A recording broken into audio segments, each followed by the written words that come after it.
TD Ryan Unleashed is brought to you by Scott Diamond, your State Farm Insurance agent in DeKalb. Call 815-748-3101 or stop by at 2587 Sycamore Road, Suite D in DeKalb. Like a good neighbor, Scott Diamond and State Farm are there. Pizza Villa, pizza, pasta, sandwiches, and more at 824 West Lincoln Highway in DeKalb. Don't forget Kids Eat for Free on Thursday. For delivery or pickup, go to pizzavilla.com or call 815-758-8116. Eldercare Services of DeKalb. Safe, secure, and supported, helping you stay in home where you want to be. Call 815-758-6550 or stop in at 1701 East Lincoln Highway in DeKalb or on the web at ecsdekalb.org. My Insurance Guy in Sycamore covers Medicare to auto care and everything in between. Stop by at 204 South Main Street in Sycamore. Call 815-899-0950 or online at myinsuranceguy.com. Welcome into TD Ryan Unleashed News Podcast number 54. Back with us once again, the oak tree of the news department, Dan Lynch. Dan, how you doing, buddy?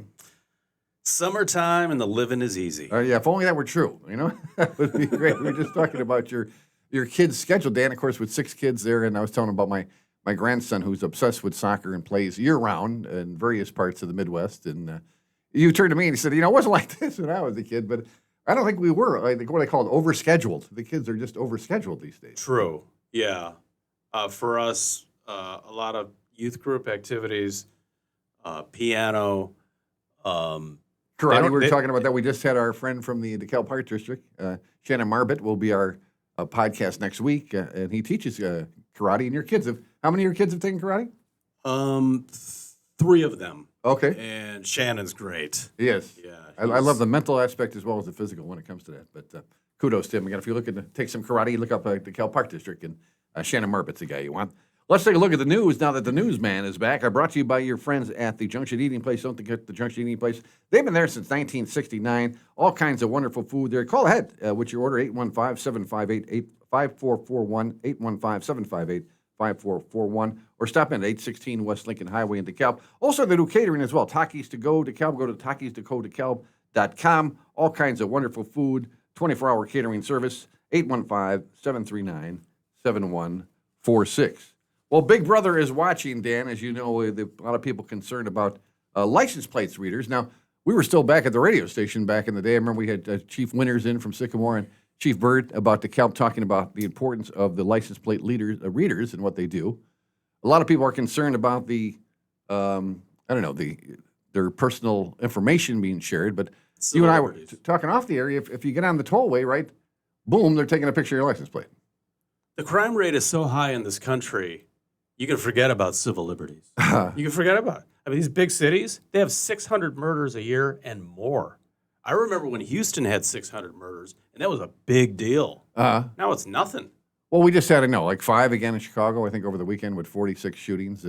But what is your point then? Are you saying that my point is when the crime rate is high, you're going to lose your freedoms, unfortunately. I mean, it's so high, and when the crime rate's high, it's expensive.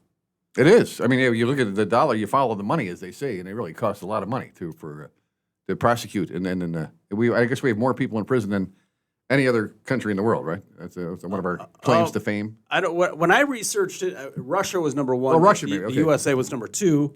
I mean, that could be a good thing. TV, in Mexico, you could commit a crime and just bribe a cop. Yeah. The USA, you generally get in trouble if you break the law, generally. I was talking to a guy from Mexico, and he says that's why so many of the guys have the video cameras in their car to show what they did, because, like you said, perhaps with a Mexican authority, if you don't have any evidence, they're just going to accuse you of a crime, and you got to pay your way out of it. True. Yeah, the dash cams. The dash cam, yes. Which, again, if I'm following you with my dash cam, I'm taking a picture of your license plate. I mean, whether I'm consciously doing that or not, that's happening. Right? We're not covering up our license plate when we're driving. So, I don't know. So a couple people spoke about this. Despite public concerns raised about privacy laws and data sharing, the DeKalb City leaders on Monday agreed to a contract with the police department with the Flock Safety to manage local license plate readers and cameras. Now, Dan, I don't know if you read a little about this, right? It was a 4-1 vote, by the way. A city council approved a 2-year, $27,500 contract for the LPR cameras used in local surveillance. 7th Ward Alderman John Walker was the only vote against it, and Alderman Zazada, Smith, and Powell were absent from it. So a 4-1 vote there as well. But some people spoke about the privacy thing, but I don't know where they're coming from with that, Dan, in terms of how was this invading your privacy any more than driving on the tollway and having your license plate? I mean, there is a real world incident that I know of where the reader misread the wrong vehicle. Oh. And made the life of the driver a real problem. I bet. So that could happen, I guess. Privacy, sharing. Now, there is some sharing going on. That's a good point that you might have there, because they do share with other police departments, which is, Flock, according to Flock website, the company offers a 30-day window to retain data before it's purged from the system. Bird said there are checks and balances in place to ensure these cameras are used appropriately. And LPRs are designed in such a way that law enforcement must input a case number and a reason for reviewing the data each time they search the system. So you just can't randomly call up a license plate number. And among the types searchable data stored were vehicle makes, model, color, location, and the time the image was captured. LPRs do not collect facial recognition or other personal information. So I think maybe that's what people are concerned about. Yeah. Whether their picture is being taken as well as their license plates. But if you want to curtail crime. Well, I see you got to swallow some liberties there. Is that what you're saying? Yes. I mean, this is how it is in this country now. Uh-huh. I mean, it wasn't always like this. No. But no. I mean, the cops are in a tough position. They have to curtail crime. People want that. Final quote from DeKalb Police Chief David Byrd: "We need to always expand our resources and look for newer technologies and move forward. We're the biggest city in the county, and we need to be progressive in law enforcement." So that's it. They're always looking for that cutting edge. You and I talked one time about the fuzzbusters. Remember the fuzzbusters were supposed to allow you remind you when there's somebody trying to pull you over, and every time they improve that, the counter one got improved. I don't know. Did you ever have one? I had one. It didn't work. My dad had one, and the beeping kind of drove me nuts. It did beep a lot. That's right. Yeah. So right now, as it stands, they're going to go through with this, right? Because it's a 4-1 vote there with the city council. And well, they've had it. I think they had Genetech. Yeah, they had it. This is a different company. Genetech, and now they're going to Flock. Yeah. But they're probably adding more. I mean, I just saw a camera on, I think I was near Menards. But I mean, they have them in strategic. Oh, you know where they put one is in front of the new mural. By the way, that person painting that mural is pretty fantastic. Have you been watching that go up there along 4th Street? Just a little bit. Oh, it's amazing how quickly they're getting that up there. But yeah, with Abe Lincoln. Yeah. Yeah. So that'll be nice to watch. It's really cool. Is it done already? It's almost done. Yeah. But the weird thing is that I saw in the paper where it said there's only guaranteed to last 2 weeks. That must be maybe it was 2 years, and it was a misprint because. I would think the mural would last longer than that, even with weather conditions. 2 years? That seems awfully short. Doesn't it? Well, 2 weeks seemed awfully short. It said 2 weeks in the paper, so we'll see how long that stays up there. But it's really cool. I'm trying to get the artist there, but stopped and talked to her for a moment. But it would take me 2 years to paint it, and it would last 2 weeks. Yeah, well, that's what people were joking about how long it's taken them to paint their house or a room in their house, which is all one color. And it takes them a lot longer than they're doing this, but really neat to see that going up there. So kudos to them for the mural going up. Yeah, it adds a little flavor. Yeah. Another one we got here is the Sycamore School District 427. Now, happy to say that we got the Sycamore School Superintendent, Dr. Campbell, will be our guest here in 2 weeks on our podcast. But I don't know if you heard about this, Dan. Teachers Union President says members consistently ask for more building administration support. So this is something she's done here in the first 3 months in office. Sycamore District 4 Superintendent Kristen Campbell said Monday that she advocates for new administrative positions, 4 new roles totaling $501,500 combined salaries to support students and staff. In recent week, 4 administrative positions have been created. Sycamore School Board, Campbell's request. The purpose of the restructuring is to create more efficient and sustainable leadership model that better supports our students and staff, not simply to add positions. But again, that's kind of word salad there. In restructuring to create more efficient and sustainable leadership models that better support our students and staff. Specifically, the district will pay new hires that has not been completely answered how they will. When asked on June 19th, the Sycamore School Board President Mike DeVito referenced the district's $14 million in reserve funds, saying it's fully available for operating use. I didn't know Sycamore was sitting on that kind of money. Well, that's wonderful. Yeah. So they want to be more management heavy. Right, exactly. Okay. And apparently the need is the students and, well, at least the staff is asking for that, the teachers. But, I mean, when I think of I could see how they would probably need more parapros. A teacher's aide in the classroom. Yeah. If a student has an issue and the main teacher has to leave, someone can stay there. Yeah. But more management, I don't know. I don't know enough about the whole. Yeah, I don't either. I was able to read as much. It's been a while. But that's what they're going to go ahead here. So we'll follow that up. We'll get the superintendent, we'll get the school board president on with us here, Mike DeVito, and find out exactly how they're going to pay for those positions. But again, the need is there. So we'll see how that plays out there. But that's what's going on with the Sycamore School District. What do you got for news there, Dan? A glider landed in a farm field Tuesday afternoon south of DeKalb. The DeKalb County Sheriff's Office says the unexpected landing happened just after 3 p.m. east of Route 23 near McGurr Road. The glider was being operated by 75-year-old Donald Pohl of LaSalle. The aircraft lost altitude quickly and landed in a field near the intersection. Pohl was not hurt, and there were no citations. Wow. Well, God bless him. He was all right there. Now, we just did also on a podcast coming up here. I think in 2 weeks is going to be, or 3 weeks rather, a crop duster, which, again, we don't use that term anymore. They're aerial applicators. But we talked to a gentleman here in Hinckley who does that for a living. Flies in planes there and drops the crop. And they don't use the dust. They don't use the dry stuff anymore, so they're crop aerial applicators. But they say it's the second hardest flying, short of flying a jet fighter pilot, because these guys are flying low to the ground, and they're also releasing the fertilizer, whatever they're releasing, at the same time. So it's some of the most difficult flying you're going to do there. Oh, I'll say. Can you imagine that? He's talking about going under power lines and stuff. But I guess the drones are taking over much like everything else. He says that only 28% of the land in America now is done by crop dusters, the rest by drones. And he says it's just a matter of time till the drones take over completely, Which you could see that, I guess. But another great profession, like switchboard operator, just going by the wayside there. But ironically, his son is also doing it up there in Montana or Wyoming. One of the what's a big sky country? Is that Wyoming?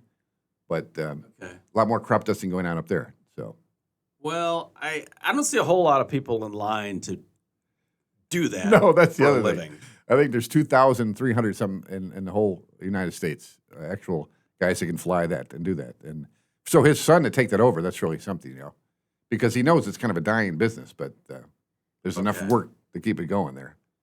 But that's Americana, baby.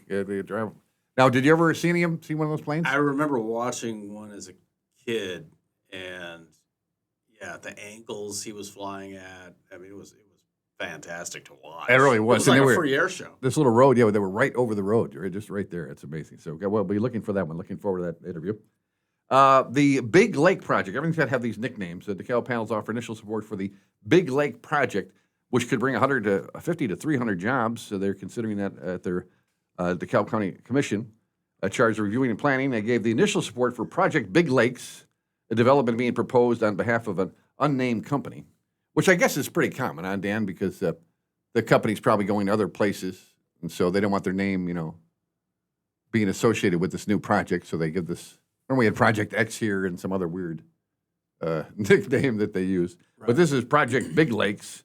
Check this out here. The development approved would consist of a 186,000 square foot building for a larger manufacturing of climate control and energy management systems, and another 185,000 square foot building, the East Reserve for the potential expansion, according to site plan. That's a lot of land, isn't it? Yeah. Boy. Steve Miller, Senior Vice President of Development for Venture One, elected not to name the company behind the Project Big Lakes during the meeting. Venture One is a Rosemont headquarter privacy working on behalf of the Park 88 Park District. There are business park. Employees of the project would be expected to be employed between 150 and 300 workers. The manufacturing facility are also looking to be operational by next year. The Fact City planner Dan Olson said the company would like to get up and running by July 2027. The developers are looking to build on the 2 lots, install about 47 acres of the northeast corner of Fairview and Macomb Drives in Park 88 subdivision there. So we got that maybe going up, and then, going to build that truck stop there too, A lot of activity there. Boy. A lot of cranes. Yeah. It's only when you go to get on 88, I never really look at that. I call it the big white city now. When you look over there at those buildings, It's really like a separate city. It's like Yeah. everything's white and pristine and everything. But I guess the more the merrier. You know, we had Mayor Barnes on just a few weeks ago on the podcast, and I asked him, you know, how much is too much? I was, thinking about the song. They paradise and put in a parking lot. I mean, when do you stop the? True. You know, we got Nestle's, you got Meta, you got Amazon. I mean, it's amazing what they've done. Ferrara. Kraft Heinz. Yeah.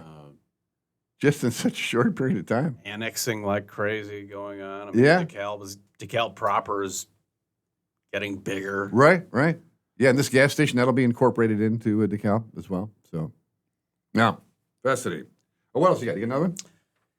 A DeKalb man was caught selling drugs to undercover police. According to arrest documents, back on June 5th, just after 2 p.m., police received a tip that a male was selling crack cocaine. Oh, my God. At 930 Greenbrier. An undercover detective then called the male and set up a deal to purchase $100 worth at that same address, which is an apartment complex. 2 officers arrived and met up with Dmitry Coker to conduct business. Oh, come on. His name is Coker. I didn't think of that when I was writing this, but yes. I'm thinking of Don Johnson and Tubbs myself. Police. I know, this smells of the 80s. It really does. Police located the drugs on Coker and then told him he could not leave, to which Coker resisted. He later admitted to selling drugs just a couple of days earlier. The 25-year-old is now facing 9 charges, including drug possession with intent to deliver, doing it within 500 feet of a church. And just the idea of the undercover cop is what I can't get past. Serpico. Serpico keeps coming to my mind. And we're a very old reference there to who was that? Al Pacino and Serpico. Al Pacino, He was the undercover cop there. But I didn't know they still did that. I didn't know they still did the sting operations like that. But they got him. It's selling crack, no less. Yeah. He was doing it within 500 feet of a church, which I guess is a big deal. Westminster Presbyterian. 1 officer suffered an abrasion in the struggle. Coker was taken to the county jail. Now, do you know what happened? You know, we used to watch, what was it, Breaking Bad, where they're making the crack all the time. But is crack like falling by the way? Is like heroin taking over now? I know you probably don't know per se, but it seems like you never hear crack anymore. Right. Yeah. I read that right out of the police affidavit. Yeah. So, crack cocaine. So, wow. I don't know how it's, I mean, a lot of these drugs are laced and modified. So they have different categories, but Schedule 1, 2, 3. I mean, I've read these grids and in types, but then I forget them. There was a drug called Flocka that was big like 5 years ago in the South. Isn't that the name of the license plate reader? It is. No, that would be different. Hey, what did that do? What did that do? Yeah, we had, when I was young, PCP was floating around. That was like, and guys wanted that. I'm like, that's a horse tranquilizer. And guys were trying to get some PCP. You don't really, they say your upper part of your brain's not developed in your late teens. That's certainly the case. I don't know. I mean, some people don't want to, they want to escape. Yeah. All right, on a lighter note, Mayor Cohen Barnes have proclaimed DeKalb Purple Heart City, reaffirming the city's commitment to honoring veterans, supporting military families, and ensuring the sacrifice Purple Heart recipients have never forgotten. George Washington created back in 1782 the Purple Heart. First name for the badge of military merit is awarded the name of the president to its members of armed forces who are wounded or killed while serving honorable in combat. Yeah, whenever I see one of those license plate when you got the Purple Heart veteran in there, I just want to stop and get out of my car and just pat him on the back, say thank you for what you did. Yeah, what a distinction that is. Yeah. I mean, as opposed to a White Sox plate. Yeah, I might get out and throw some. No, I won't say that. The city council on Monday presented the proclamation to U.S. Air Force veteran Mike Embry, who organized the city efforts to earn the designation there. We were just talking about that with I had the Grand Exalted Ruler of the Elks in here, Brian Klatt, and talking about the display over there at the Elks there with all the flags, the 6 flags with the space company represented. Right. And I guess they have a song now, too. The Space Force has a song as well. So check that out. If you've ever seen that out there at the DeKalb Elks Lodge there, the beautiful flags that are flying there, they're all, and then there's bricks dedicated to veterans as well. And our friends at Pizza Villa, who helped sponsor this show, they're hosting America's Best Restaurant. It's going to be on July 1st. Pizza Villa will host an on-site visit from the national media and marketing company America's Best Restaurants as part of the APR Roadshow. The visit will take place July 1st at the restaurant, 824 West Lincoln Highway in DeKalb. The featured interviews with Pizza Villa owner Chef C.J. Finn, as well as his dad, John, and the restaurant place in the community. America's Best Restaurant spotlight local-owned restaurants from across the country that make a positive impact in the community. And, of course, they've been there since 1956. Pizza Villa moved to the current location in 1970 and has supported the things like donating food to homeless shelters, supporting churches, sports teams, and local schools. Yeah, I guess they used to sponsor sports teams all the time back in the day as well, too. What a treasure. I tell you, that's so great to see that, and then the business will last that long. The episode will air on America's Best Restaurant website and social media channels at a later date. The APR Roadshow episode premiere date will also be announced on the restaurant's Facebook page. So check that out, America's Best Restaurants, featuring our friends at Pizza Villa, coming up on July 1st. So get on over there and help support John and CJ. Cool. Nice. You got another news story? Yes. Illinois Secretary of State and State Librarian Alexi Janulius announced 27... Not to stop you, but I heard this the other day. So he's Secretary of State and he's head librarian? I did just kind of throw that in there with it? Well, I mean, I didn't know he was head librarian. Yeah. The library... Is that like an honorary title? Or, I mean, what is he doing as head of the... I mean, he's busy enough as Secretary of State. Well, he in here he's announcing the doling out of $27 million. All right. But a library is a government body. Yeah. A library district. And, of course, they're all interconnected now. You know, if you want to rent the movie All About Eve, you know, they don't have it here. That's right. They go to one of the other libraries, yeah. You know, if you're into Betty Davis, I think you are. What a dump. What a dump. It's going to be a bumpy night. Well, $27 million in grants going to libraries statewide. This is for books, technology, literacy programs, infrastructure upgrades, and security upgrades. Secretary of State's office is handing out $22.6 million through its annual public library per capita equalization aid grant programs. DeKalb Library getting around $68,500. Cortland getting nearly $7,500. Sycamore Library getting around $31,600. Waterman, they have a library, $3,100. Maple Park getting $3,200. So the awards are up 15% this year. That's great. Over last year. That's wonderful. That's good. And then the local libraries getting support like that, that's great to hear. All right, Community Calendar. Community Calendar brought to you by your friends at Stagecoach Players Theater. Go to stagecoachplayers.com. Call over 815-758-1940. I almost forgot. Did you see that? It wasn't Janulius, but the Pope, of course, is from Chicago. And I guess he had a PayPal account or something. Anyway, he had $6.87 or something left on that account. And when this guy got to meet with the Pope here when he was here in Chicago, he gave him that money. He gave him the $6.87. And the Pope said that when he tried to settle that account with Apple, they wouldn't believe who he was. They didn't believe that he was, yeah, I'm the Pope. Yeah, sure, you're the Pope. All right. So that was great. So he got his $6.87 back there, too. You know, yeah, the White Sox had a pitcher named Don Paul, and Ken Harrelson used to call him the Pope. Oh, really? Yeah. Okay. Back in the 90s. He's a relief pitcher, middle relief. Don Paul, who was from Evergreen Park. Oh, very good. You're a wealth of obscure trivia. I love that. 5 things to do in DeKalb County would include Malta Days. The Malta Days celebrating the 20th anniversary. The festival runs June 26th through the 27th in downtown Malta. Live music from backcountry roads, the sociables, and more, as well as kids' activities, craft markets, beer tent. Go to maltadaysfestival.com. Also, Freedom Days in Sandwich. Sandwich Park District presents Freedom Days, celebrating Saturday, June 27th. Parade begins at 10 a.m. Activities include a petting zoo, bags tournament, live music, and more. Now, at the Pumpkin Fest parade, they don't throw out candy, and I thought they banned that. Or maybe that was just that parade. Are they allowed to toss candy now? I remember being at a parade, and these teenagers on this float were just whipping Jolly Ranchers. Jolly Ranchers. And, you know, if you got dotted with one of those things, it hurt. So take somebody's eye out, for God's sake.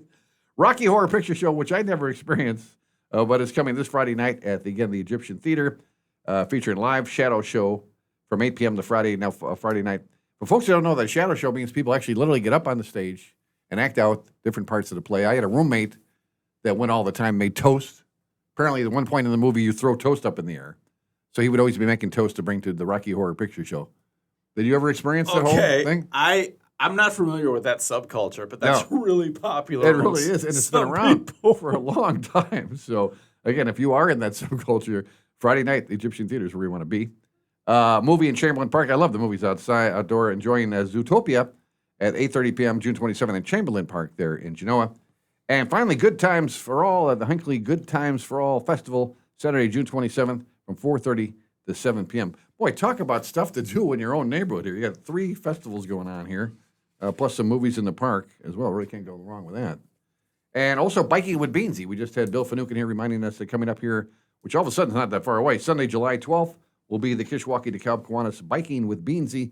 They've shortened the distances, 21, 43, and 63 miles. Go to Kishwaukee Kiwanis, kishkiwanis.org, kishkiwanis.org, or on Facebook, Beansie Ride there. Now, what's the most you've ever ridden a bike? I have an odometer on my bike, and this year I just went over 200 miles, feeling pretty good about myself.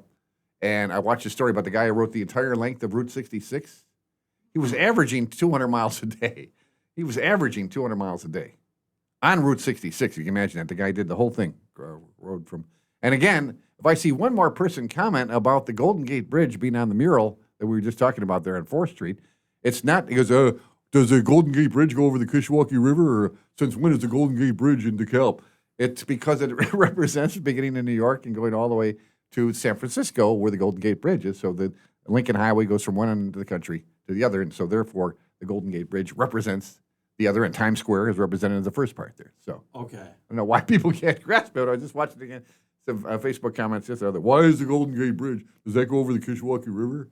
And then somebody so they got the flag upside down, and it's bunting. If you like, you know how the bunting is, so it's so it's not upside down. The World Series, right? That's all. I love me some bunting. Boy, wherever you get bunting in there, whenever I see a house, I always want to stop and tell them we love the bunting. And finally, coming up here, matter of fact, next week we'll be giving away tickets to The Man Who Came to Dinner, which is running July 23rd through August 2nd at the Stagecoach Players Theater. Do you know what that is? I know Guess Who's Coming to Dinner, but that was a different thing. Sidney Poitier. Yeah. Oh, you know that one with Tracy. Spencer Tracy. Spencer Tracy, yes. Yeah. And Catherine Hepburn as well. And that's the look at the community calendar brought to you by StagecoachPlayers.com. Go to StagecoachPlayers.com or call 815-758-1940.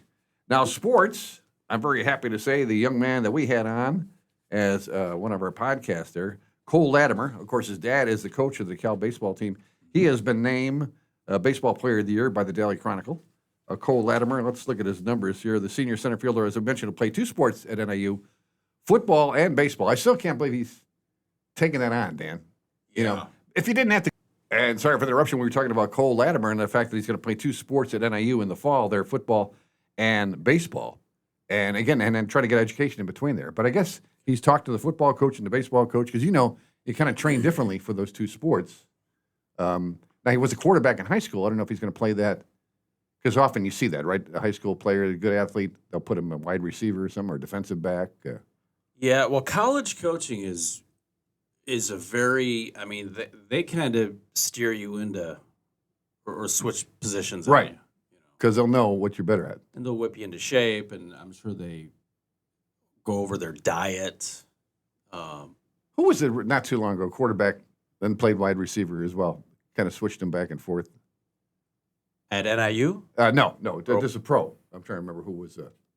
Come in for a couple snaps at quarterback, then he'd be playing some wide receiver as well. Well, let me think. Was there he went to Michigan. The kid went to Michigan. Right, that's who I'm talking about, yeah. Was it Cordell Stewart? Cordell Stewart. Right, yeah. Played quarter, and then he also was a great wide receiver as well. With loaded roster back from last year, the Barbs lost only 1 of their first 11 games, although Latimer hit 500 in those games. Latimer went down with an ankle injury, missing 2.5 weeks of the season, kicking off on runs of injuries for the entire team. The Barbs still won 17 games to reach the regional championship game, but fell to Huntley for the 3rd straight year, despite high hopes of finally getting past the Red Raiders. Latimer hit .348 with 2 home runs and 14 RBIs, scoring 27 times. He was unanimous All-DuPage Valley Conference selection, a 4-year starter. He's also the Daily Chronicle 2026 Baseball Player of the Year. And we talked about the fact that his dad was a coach. And, that can be good and bad for the kid, because you got to be a little bit better than everybody if you're going to be the coach's kid, because you get accused of, he's playing because he's the coach's kid, Well, 348, you'll get some. You'll play. You're going to play. The Barbs won 22 games in 2024, 25 games in 25, and reaching the regional final both times. But again, falling to the Huntley Red Raiders. Latimer, MVP and batting champion, was also a shutdown center fielder. He committed one error last year, no errors this year. His coach said it was the no-fly zone when he was out there in center field. Also will be on the NIU football team this fall. Gave credit to assistant coach Jeremy Morton for helping him with his defense there as well. So, yeah, good to be able to play some D out there. Latimer said he noticed his son getting emotional. He said that this program is legit, Dad. He said at their meeting, their banquet, DeKalb baseball is a legit contender every year, and we've done something very good things here, and I couldn't agree with him more. Yeah, because when Josh took that program over, I guess they had won like 2 games the year before that and like 3 games the year before. So Josh Latimer really turned that program around. And then I'm sure he worked. Oh, yeah. Hard. He's got that old-fashioned work ethic. He was the guy we were talking about who worked all weekend long, had 2 jobs, and one he worked straight, like 50-something hours straight. How he did it, I don't know. He got like 2 hours sleep in between. But, yeah, really, he's got a great work ethic. And obviously he instilled that in Cole. And Cole's going to need that if he's going to try to play baseball and football at a Division I level and then take some classes as well. Right. So. Right. Of course, I mean, the middle of the school year, so football ends. Of course, college ends in November, December. Right. You might have a month off, and then it's spring training. Spring training. They do go down to Florida and stuff. I see that. So that's kind of a nice deal. Look at that out of the deal. And then we'll go over next week the DeKalb area baseball all-area team there with some players from DeKalb and Sycamore on there. And that's a look at sports. Let's take a look now at the obits. Again, we like to include that because with the radio station, you have to pay to have your obits on, and we'd like to share that with people. Clemens Michelle Follis, 85 of DeKalb, born in Beirut, Lebanon in 1940. How about that, right? Right as the war is going on there. Clemens graduated high school in Beirut, Lebanon, a city she held dear and dear. What was going on in the Middle East during World War II? Did Hitler have all that? Did he have the Middle East? No. He didn't? No. I don't think so. But, the World War I was the Turks the Ottoman Empire was still intact. Istanbul's Constantinople. Istanbul, my Constantinople. But World War I was the end of the monarchies. So. Yes. But again, she was in Beirut, Lebanon in 1940. She got married in 1959 to a lover of her life, Michael, in a beautiful ceremony in Beirut, and began a remarkable journey together. They spanned more than 6 decades. He preceded her death in March of 2025. Her devotion to her family was shown through her daily contact, numerous cups of Turkish coffee, and amazing meals. Clemens' greatest pride and most enduring legacy was found with the family she loved, nurturing, and countless lives she touched with her kindness and generosity. Also a devoted member of the St. George Greek Orthodox Church in DeKalb. Also, we want to tell you about Clarence Casella, Dr. Clarence Casella, devoted wife Veronica, and his 5 children. Born in Staten Island in New York in 1929. After finishing high school, he worked as a typesetter. We're just talking about positions that don't exist anymore. Yeah. He was a typesetter and was enrolled in drafting school when he was drafted in the Army for the Korean War. Stationed in Japan, he worked as a prison guard from 1951 to 1953. Now, how interesting. I'd love to hear his stories. Profoundly affected his experience. He decided to attend college because, in his words, I wanted to learn about the world. He enrolled in Hunter College. He found his calling in geology. The geology department at Hunter is where he met his lifelong partner for 67 years. Education at Columbia University, got a PhD in geology. Taught at Hunter College, Brooklyn, and 4 years at Villanova before coming to Northern Illinois University, where he was associate professor of geology. During his time at NIU, he taught annual field camp of budding geologists in the South Dakota School of Mines, located in the Black Hills, and continued his research at the Yellowstone National Park with his graduate students. So is that what I'm doing? If I want to study geology, I get to go to South Dakota, and then I get to go to Yellowstone to study that? How cool would that be? My mom went to NIU, and I remember she would rave about her geology class. Really? Okay. Yeah.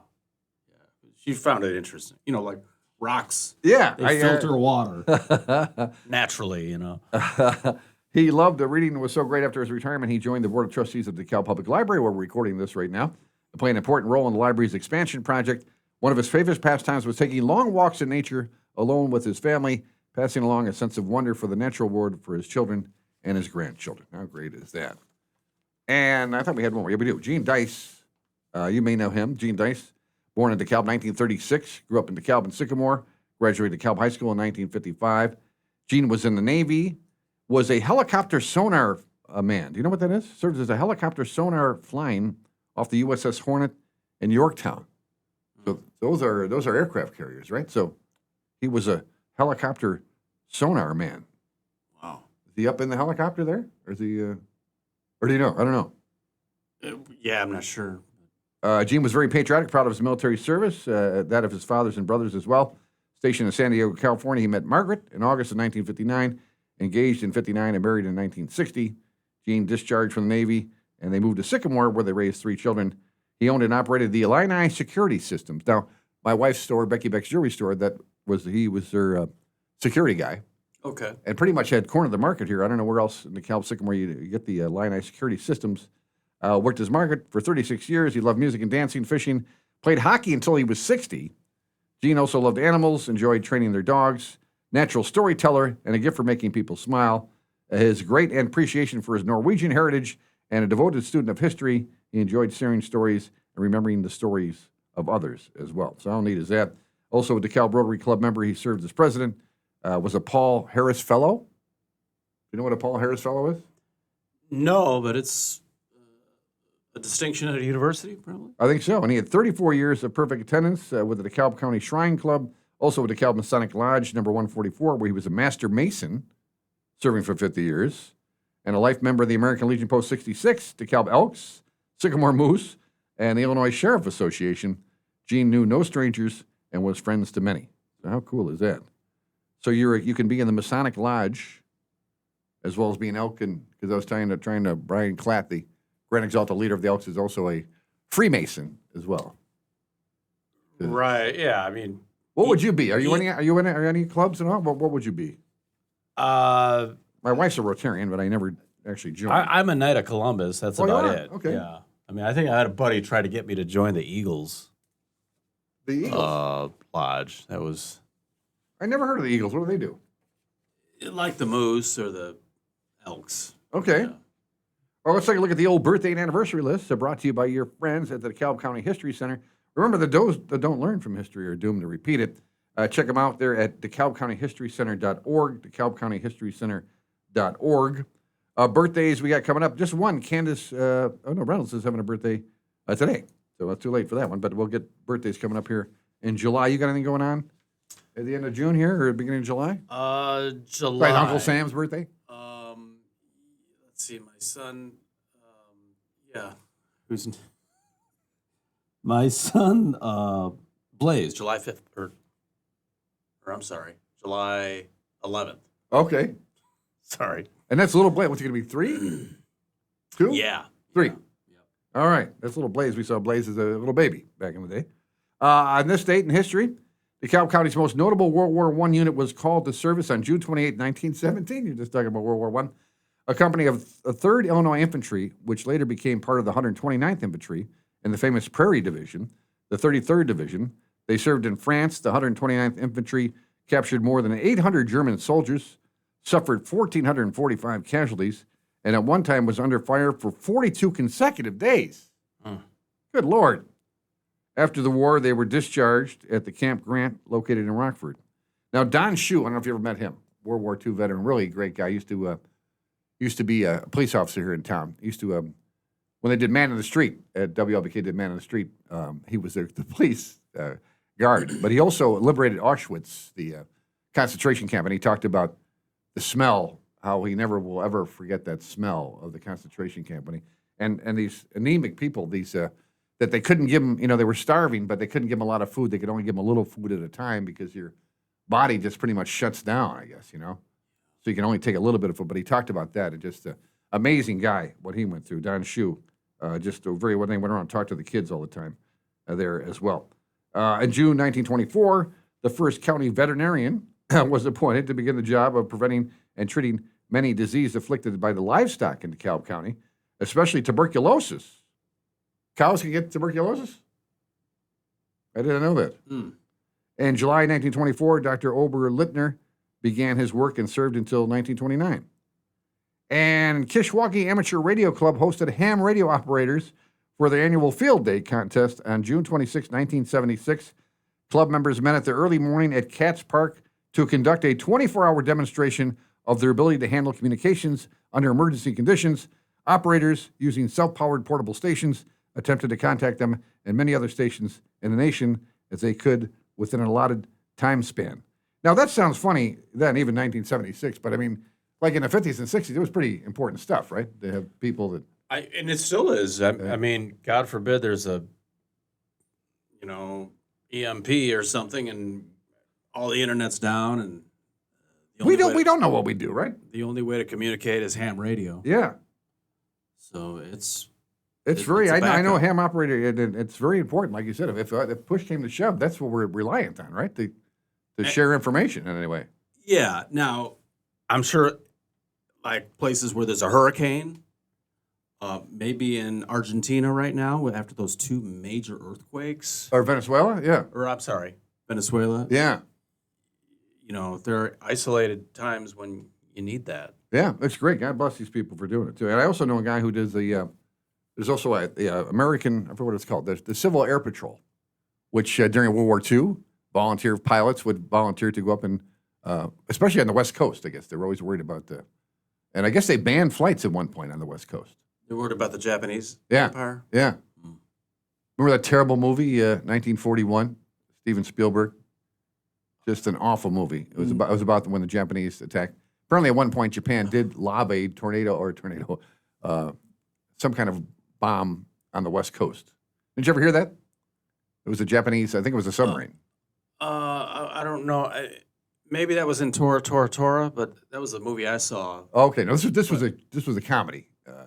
Okay, but it's based on what actually happened there with the. Really? Yeah, because we didn't know. We didn't know if Japan was going to attack us here in the States. Well, Japan was very powerful. Yeah, so they were an empire. That was a legitimate concern at that point. So, really interesting stuff. All right, how are things with you? Now, you're getting ready now. We're just around the 4th of July. I was asking, you're going to a festivity and not to your kids? Again, we always like to talk to Dan about his kids. Do they have a sense of America being 250 years old? Because it seems like with all the craziness going on, we really haven't emphasized that enough. Yeah, I mean, they were coloring. Some of them were doing their coloring sheets. Let's say America 250. I think for the library because they were in the summer reading program here for the library. And which is great, and they get some prizes, and so yeah, I think they do. I mean, I was America's birthday. I was 16 years old in 1976, and I did not have a real sense of America being 200 years old. Although I remember going downtown again and looking at the tall ships where they came in, and thinking back, 200 years ago, that's how they got here, Right, and the U.S. I mean, I remember vaguely being at a party when I was 4. Back in '76, really, and the suburbs, and and I remember the bicentennial quarter. Oh yes, that was big. And how about fireworks? You a big fireworks guy? I am not. In my old age, I'm kind of. I mean, I'll go watch them, but I'm not going to ignite any. I've been hearing them in my neighborhood. Have you heard them? Oh yeah, I've heard them. Yeah, I feel it's going to be bad this year. They were showing on YouTube Dick Allen. Remember Dick Allen? White Sox. Oh yeah. And he had wrist. I mean, that guy could hit like nobody's business. But they were talking about the Go-Go White Sox back in the day, and I thought of Carlos May. You remember Carlos May? Carlos May was an outfielder with the White Sox, and he blew his finger off with the fireworks. Never was the same again afterwards. He was still a good player after that. But personally, he was messing with fireworks. Yeah, and it blew his finger off. Yikes. Yeah, like when he was 24, 25, right in the height of his That happened to a New York Giant defensive end. Yeah, and he's got just, I think, a finger and a thumb left. Yeah. And it affected his play. Yeah. Well, imagine baseball, how much that would affect your play. And no one to blame but themselves, But brother, we were up in Elvin, Wisconsin there on the pier, so he took a bunch of M80s, tied them all together or melted them all down, was going to set this thing off on the pier. He started the whole pier on fire. The fire department had to come down. It was crazy because we were on a lake, but yet all this water. Because he underestimated. I think he put like 6 or 7 M80s in there. And, Kevin, he was always experimenting, our older brother. And just like, you think this is a good idea? Yeah, well, we'll find out. Yeah, because there's alcohol and, at least back in the old days, people used to smoke. Oh, sure. Oh, we had bottle rocket fight. We get liquored up and have bottle rocket fights. They met each other. Roman candles. Candles. Yeah, seemed like a good idea at the time. But don't let the kids do that. I know you won't.